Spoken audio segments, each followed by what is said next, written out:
একবার হরি বলটা হতে পারে। তাই ভোলানাথ বলছে, ও ভোলানাথ, হ্যাঁ গো, আমি না হয় চলে যেতাম, কিন্তু যদি আমার সতীমা জানতে পারে এতদিন পরে নারদ মুনি এসেছে, আমার সঙ্গে দেখা না করে চলে গেছে, মায়ের কষ্ট হবে না? কত সুন্দর রং চং ছড়িয়ে কথা বলছে। বলছে এতদিন পরে এসেছে, সতীমা যদি বলে নারদ এতদিন আসে নাই, আজকে এসেছে, আর আমার সঙ্গে দেখা না করেই চলে গেল, ওর মনে যদি কষ্ট হয়। তাই শোনো, তোমাকে কথা দিলাম আমি সতীর কাছে যাব, কিন্তু ওর গানে কোনো খবর দেব না। ভোলানাথ বলছে, দেবে না তো? বলছে, তোমার কাছে 3 শর্ত করলাম, আমি সতীর কানে খবর দেব না। বলছে ঠিক আছে। আর নারদ মনে মনে চিন্তা করছে, একবার যদি যেতে পাই, বলেছিলাম দেব না, কিন্তু 100% গ্যারান্টি সতীর কানে খবর দেব। বলছে ঠিক আছে যাও। এবার নারদ মুনি যাচ্ছে, আর সেখানে বসে আছে কে?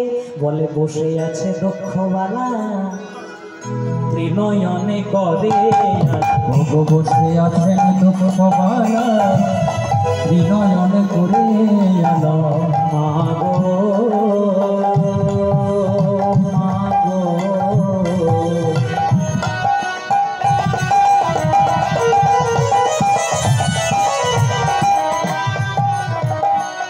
ওগো ত্রিনয়নে মায়া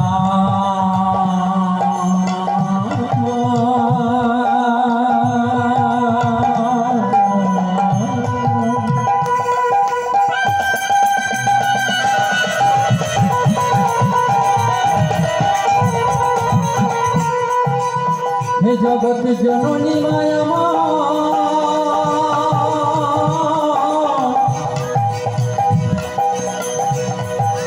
তুমি প্রণামী লও গো মাতা,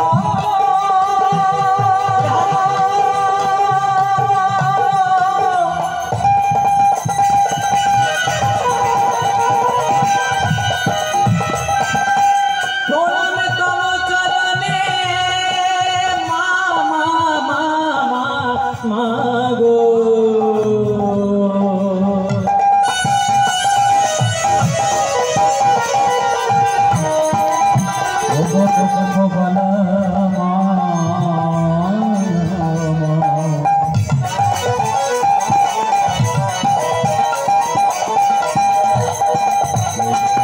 মহামনির তুমি প্রণামে বলে বসে আছে দক্ষবালা, ত্রিনয়নে করে আলো। বসে আছেন দক্ষবালা, ত্রিনয়নে করে আলো। মুনি করিল প্রণাম, দিয়ে নারদ মুনি করিলেন প্রণাম, নারদ মুনি করিলেন প্রণাম, নারদ মুনি করিলেন প্রণাম। আমার শঙ্কর শঙ্করী অসুর নাশিনী, শঙ্কর শঙ্করী অসুর নাশিনী সেবা, শঙ্কর শঙ্করী অসুর নাশিনী, শঙ্কর শঙ্করী অসুর নাশিনী পূর্ণ কর মনের মনস্কামনা, পূর্ণ করো মনের মনস্কামনা, পূর্ণ কর মনের মনস্কামনা, পূর্ণ করো মনের মনস্কামনা। হরি ভক্তি দাও, তুমি আমায় হরি ভক্তি দাও, আমায় হরি ভক্তি দাও, হরি ভক্তি দাও, আমায় হরি ভক্তি দাও, হরি ভক্তি দাও। নারদ মুনি গেলেন কোথায়? সতী মায়ের কাছে। যেই না সতী মায়ের কাছে গেছে, দাঁড়িয়ে বসে আছে দক্ষবালা, ত্রিনয়নে করে আলা। নারদ মুনি করিলে হরিলেন প্রণাম, শঙ্কর শঙ্করী শঙ্করী অসুর নাশিনী শ্যামা, অসুর নাশিনী শ্যামা, পূর্ণ কর পূর্ণ কর পূর্ণ কর মনের মন।